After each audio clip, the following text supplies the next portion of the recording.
भाई साहब, आज का चैप्टर तो पहले चैप्टर से भी डिफरेंट होने वाला है, क्योंकि इस चैप्टर में ह्यूजिन ने थर्ड ग्रेट वॉल को ब्रेक कर दिया है, मतलब एक्सपेक्टेशन से बाहर का काम किया है। तो चलिए देखते हैं।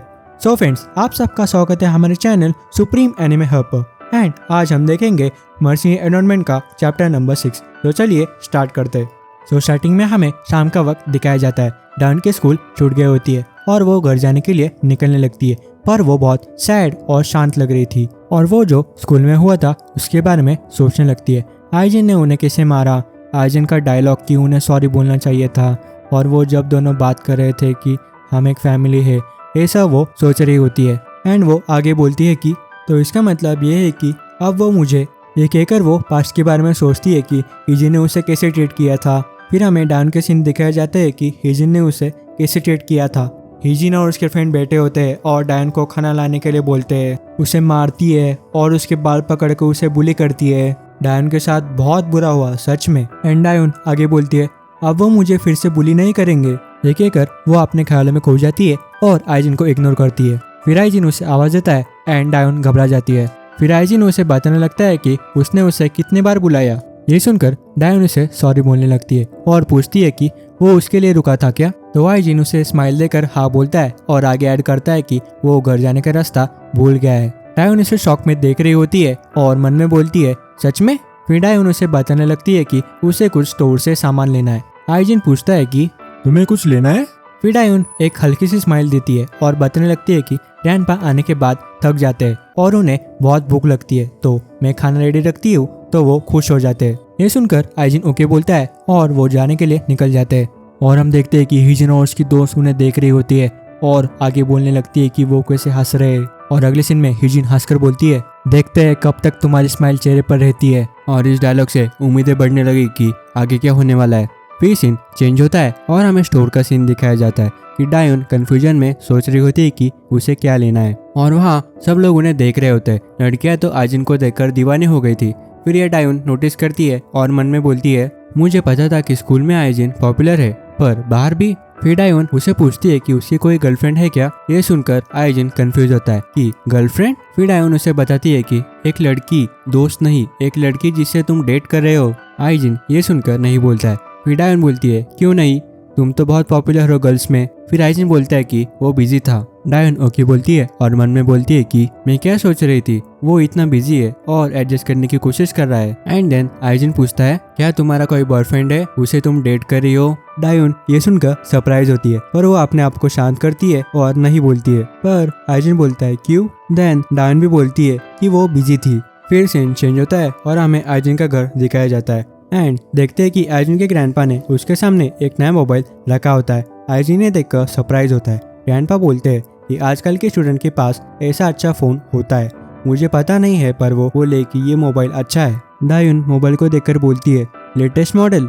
एंड आइजिन उस मोबाइल को देख रहा होता है। ग्रैंडपा आगे कंटिन्यू करते हैं कि उस मोबाइल में डायन और उनका नंबर ऐड कर दिया है। डायन शॉक में बोलती है आपने किया, क्योंकि आप भूल जाते हो ऐसे चीजें, तो मैं आपकी हेल्प करती हूँ। ग्रैंडपा बताने लगते हैं कि उनकी मदद उस सेल्स पर्सन ने की थी। डायन बोलती है आपने उन्हें क्यों नहीं बोला, उन्होंने कर दिया होता। ग्रैंडपा बोलते हैं मुझे करना था आइजिन के लिए। ये सुनकर डायन और आइजिन पूरे शॉक में देख रहे होते हैं। एंड ग्रैंडपा आगे कंटिन्यू करते हैं कि नई चीजें आजकल के बच्चों को बहुत पसंद है। एंड आई होप कि ये ठीक है कि मैंने तुम्हारे पहले बॉक्स ओपन कर दिया, तो तुम्हें कोई एतराज नहीं होगा। आइजिन आंसर देता है कि ऑफ कोर्स नहीं। फिर आगे ग्रैंडपा डायन से कहते हैं कि तुम अपसेट नहीं होना डायन, क्योंकि तुम्हें मोबाइल नहीं लाया, मैंने आइजिन के लिए लाया क्योंकि उसके पास नहीं था फोन। फिर डायन बोलती है कि नहीं ग्रैंडपा, मेरा मोबाइल अभी भी अच्छा है। तो ऐसे ही वो दोनों बोल रहे होते हैं और आइजिन सब देख रहा होता है और फिर वो ग्रैंडपा को थैंक यू बोल देता है। ये सुनकर ग्रैंडपा का चेहरा खुशी से खिल जाता है। फिर सीन चेंज होता है और हम देखते हैं कि आइजिन अपने कमरे में फोन देख रहा होता है और स्माइल करने लगता है। एंड देन हमें मेजर कैंग दिखाए जाते हैं कि उनके मोबाइल पर एक मैसेज आया होता है और वो मैसेज आइजिन का था कि आगे आप इस पर कांटेक्ट करें। पर यह देखकर मेजर थोड़े सरप्राइज होते हैं कि आइजिन के पास न्यू नंबर। फिर वहाँ सर्जन की आते और बोलते हैं कि आपने उसे नया फोन लेके दिया था ना। मेजर कैंग हाँ बोलते हैं। देन सर्जन की आगे कंटिन्यू करते हैं कि क्या पता उसने नया फोन लिया हो। मेजर कैंग ये सुनकर गुस्सा होते हैं और बोलते हैं क्या, मैंने उसे महंगा फोन लेके दिया था। सर्जन की बोलते हैं हाँ, पर लोग ज्यादातर ब्रांड देखते हैं। फिर हमें सुबह का सीन दिखाया जाता है जहाँ आइजिन नहाकर बाहर आता है और डायोन उसके आगे से भागकर स्कूल जा रही होती है। आइजिन बोलता है तुम अब जा रही हो? डायोन हाँ बोलती है और आगे ऐड करती है कि खाने के बाद डिश सिंक में रख दो। आइजिन डाइनिंग टेबल को देखता है कि डायोन ने उसके लिए सारा खाना रखा होता है। फिर डायोन स्कूल को जा रही होती है और मन में सोच रही होती है कि आज मैं टाइम पर पहुंचूंगी। सूप बनाने के लिए ज्यादा टाइम लग गया पर ग्रैंडपा को अच्छा लगा। फिर हमें सुबह का सीन दिखाया जाता है जहाँ पर ग्रैंडपा कुछ तो डायोन को बोल रहे होते हैं तुमने मेरे लिए सूप बनाया पर तुम्हें ऐसा करने की कोई जरूरत नहीं थी। डायोन जाते जाते स्माइल करने लगती है और बोलती है मुझे अच्छा लगा कि मैंने ग्रैंडपा के लिए कुछ तो किया। फिर जाते जाते कोई तो डायोन को जोर से लात मारता है और वो गिर जाती है। फिर हम देखते हैं 3 लड़कियां खड़ी होती है। हुडी वाली लड़की बोलती है तुम कहाँ जा रही हो देखा करो, तुमने मेरा पैर मोड़ दिया होता। डायोन उन्हें देखने लगती है। वो आगे कंटिन्यू करती है तुम माफी नहीं मांगोगी। डायोन उसे सॉरी बोलती है पर वो लड़की उसे जोर से सिर पर मारती है। वो बोलती है ऐसा सॉरी, ढंग से माफी मांगो। डायोन घबराने लगती है। फिर दूसरी कैप पहने हुई लड़की बोलती है क्यों ना हम कैरियोके जाए। वो दोनों लड़कियां भी हाँ बोलती है। वो कैप पहने हुई लड़की नीचे बैठ जाती है और डायोन की तरफ देखती है तुम भी आओगी ना डायोन। ये सुनकर डायोन उसे देखने लगती है और मन में बोलती है ये तो हिजिन किम की आवाज है। फिर हमें कैरियोके का सीन दिखाया जाता है। वो तीनों वहाँ से जा रहे होते हैं और बोल रहे होते हैं कि उन्हें आज मजा नहीं आया। लेकिन एक सेकेंड, वो तीनों तो डायोन को भी साथ ले जाने वाले थे पर वो वहाँ नहीं है। कहाँ है वो? सो इसका आंसर आगे पता चलेगा। फिर कैरियोके का मैनेजर वहाँ जा रहा होता है। वहाँ वो तीनों थे और बोल रहा होता है आजकल के बच्चे भी ना क्या पता इतना क्यों चिल्ला रहे थे। फिर वो दरवाजा खोलता है। वो पूरा शॉक था और हम देखते हैं कि डायोन जमीन पर पड़ी थी। उसका सामान पूरा बिखरा था, उसके कपड़े अस्त व्यस्त थे। मैनेजर उसे पूछने लगता है क्या तुम ठीक हो? डायोन उठने लगती है और देखते हैं कि चेहरे पर कपड़ों पर खून के धब्बे होते। फिर वो उसी हालत में हाँ बोलकर अपना सामान उठाने लगती है। मैनेजर बोलता है नहीं तुम नहीं हो।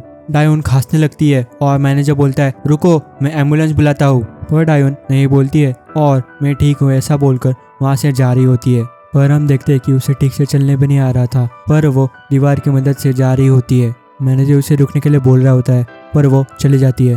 फिर सीन चेंज होता है और हमें डायोन की क्लास दिखाई जाती है। उसकी टीचर पूछ रही होती है कि डायोन नहीं आई क्या आज। फिर एक लड़की बोलती है वो नहीं आई है। फिर हमें डायोन की सीट दिखाई जाती है और टीचर बोल रही होती है कि वो स्कूल कभी स्किप नहीं करती। एंड हमें हिजिन दिखाई जाती है कि वो हंस रही होती है और मेकअप करने लगती है। उसकी फ्रेंड बोलती है हमें कुछ नहीं होगा ना।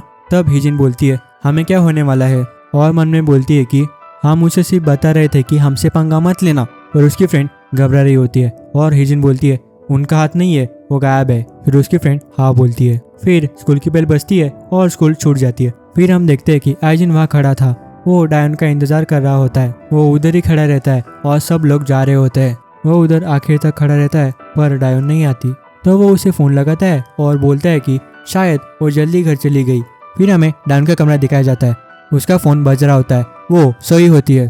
फिर आइजिन घर आता है और उसके जूते देखता है और बोलता है वो घर पर है। फिर वो अपना बैग रखता है और डायोन के कमरे पर जाके नॉक करता है।